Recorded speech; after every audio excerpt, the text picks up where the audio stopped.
Welcome to Not Entirely Unlike Tea with Christine Collins.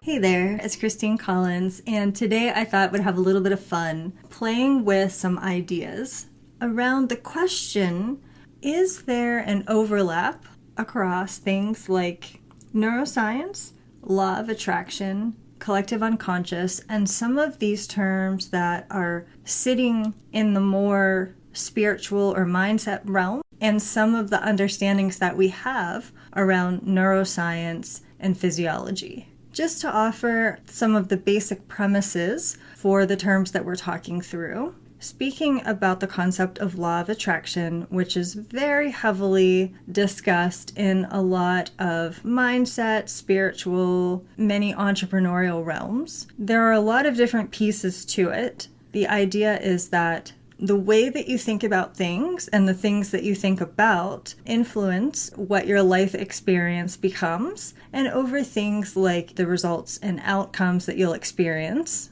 it really is meant to apply to anything at all. And the concept is that getting happy first, feeling the feeling first, imagining the emotion first that you want to feel, you are more likely to be able to recreate that experience in real life.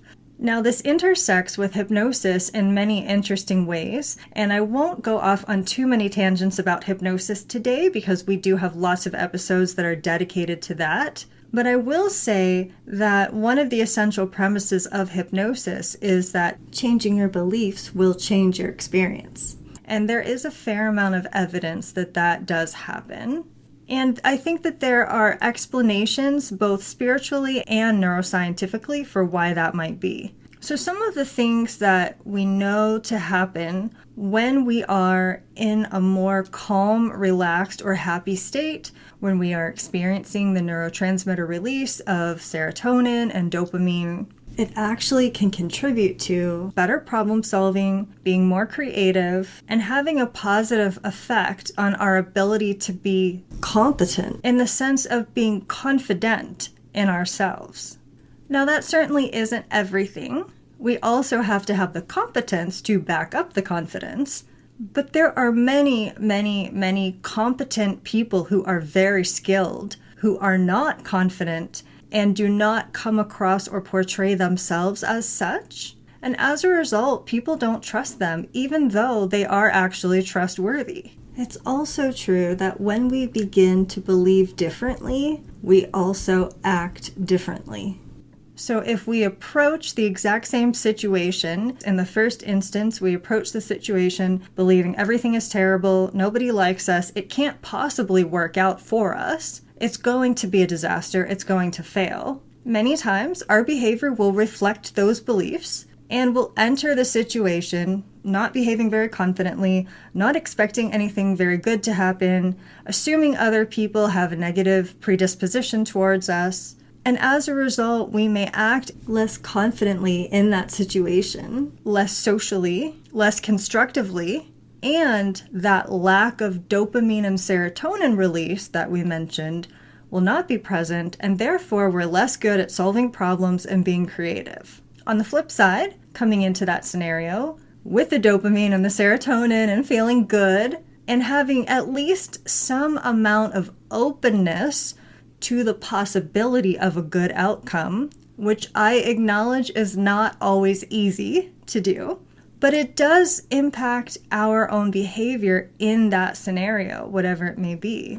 If we are coming in open to possibility and open to things working and things working out for us, we're more likely to be open to other people, to be open to different paths that get us to the goal that we have. We're more open-minded, we're more flexible, and those characteristics contribute towards success.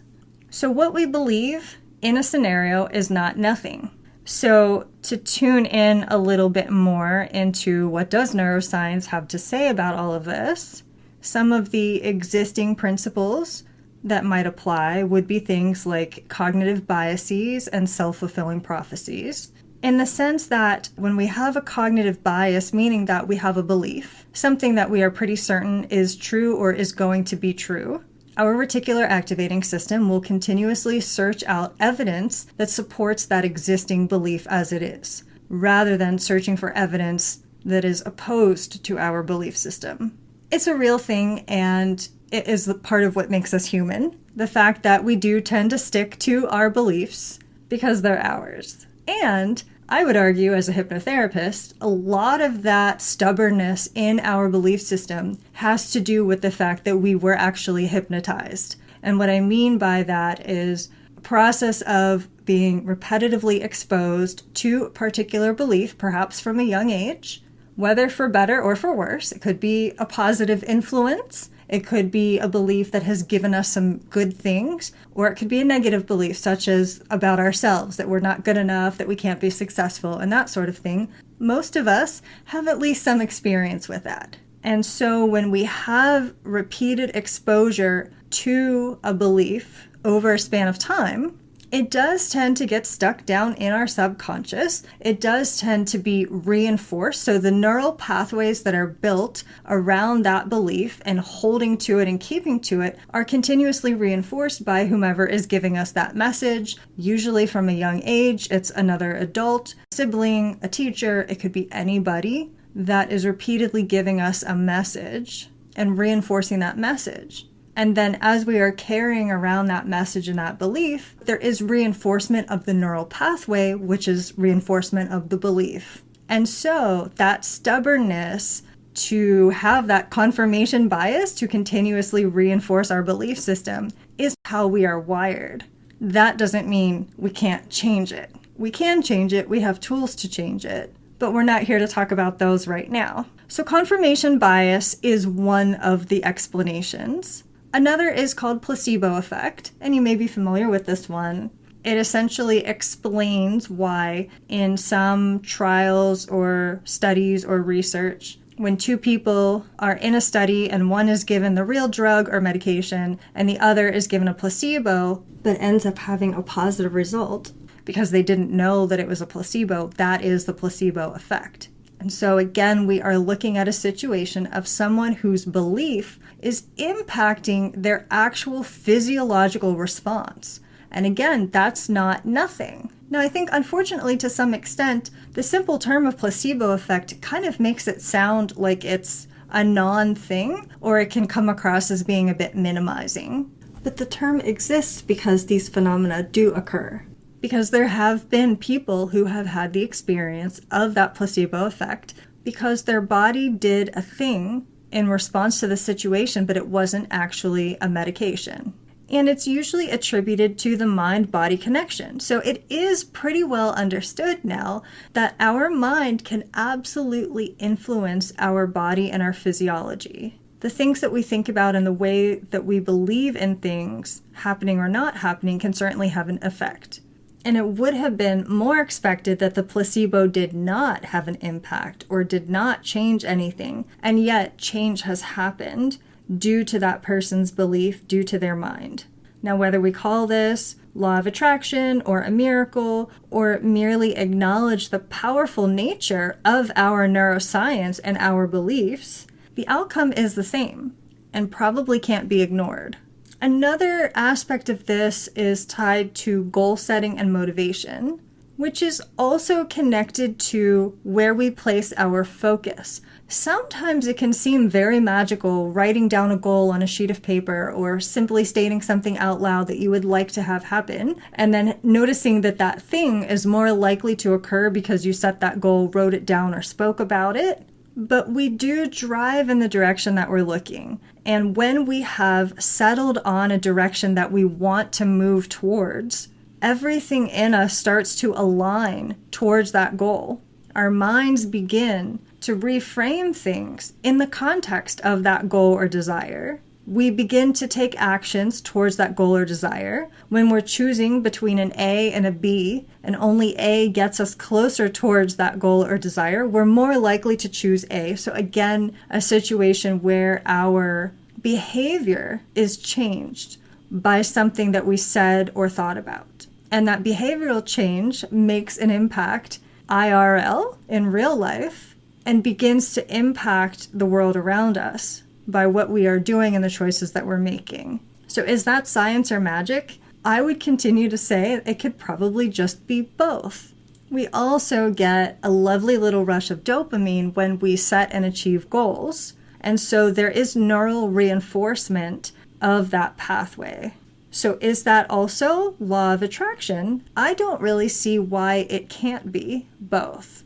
Speaking something into existence realigns things in our mind and in our physiology and in our behavior towards getting that thing, making it more likely to get that thing. I kind of feel like, why not maximize those benefits regardless of what you want to call them? The giant chasm of disconnect that I often see between spiritual understandings or sort of mystical understandings of these things and very scientific understandings of them, it's unclear to me why they have to be distinctive or separate. I guess if the same phenomena is occurring, regardless of how you choose to explain it, does it actually matter how we choose to explain it or what realm it really falls into if the outcome is the same? Now, another interesting one is to do with the concept of the collective unconscious. Things like generational trauma being actually passed down in DNA. It may even go beyond simply observing behavioral patterns. So, for example, seeing a parent get frightened every time there's a thunderstorm, or being afraid of driving on the highway or enclosed spaces or elevators or something like that. Of course, those responses are real as well. So when we witness those types of reactions to things, we can tend to internalize them, particularly if we're very young. But at the same time, it may go deeper than that, where to some extent those things are being recorded and passed down, where there are sort of innate and inherited neural circuits and pathways and predispositions, and things around fear and anger and attachment that may contribute to universal archetypes being understood by multiple generations. I also think that to some extent, when a group of people are participating and consuming similar content and similar media, we may find ourselves in a position where we start to have similar reflections, where perhaps we've all been reading the same book, watching the same show, listening to the same podcast, and as a result of that, it has prompted something within our thinking patterns to start looking at the world in a certain way.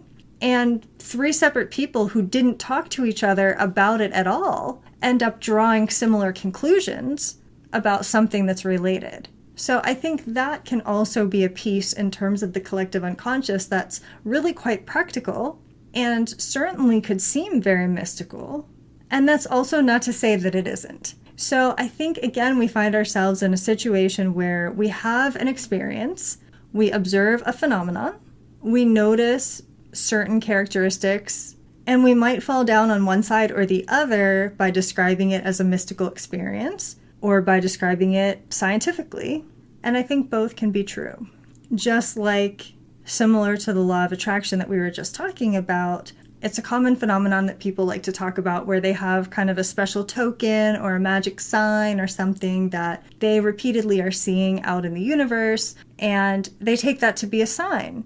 And I think that it doesn't have to not be a sign just because it can also be explained by our reticular activating system seeking out something that we've told it to continuously look for. Just like when you become obsessed with a certain type of car, or you just get a new car and every car that you see on the road is that car.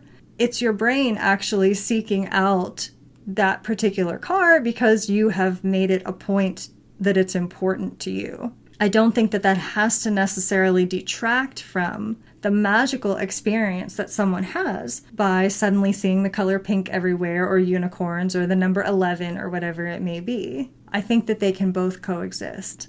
And I think that it comes down to figuring out how to utilize the phenomena to your benefit and to find ways to utilize it that give you the best possible life experience, obviously in a way that doesn't harm anyone else, but allows you to become the best possible, most successful version of yourself that you can be. I hope this has been interesting for you, and until we connect the next time, I wish you the most magical and creative rest of your day. Thanks for listening. This is Christine Collins at transformcreate.com.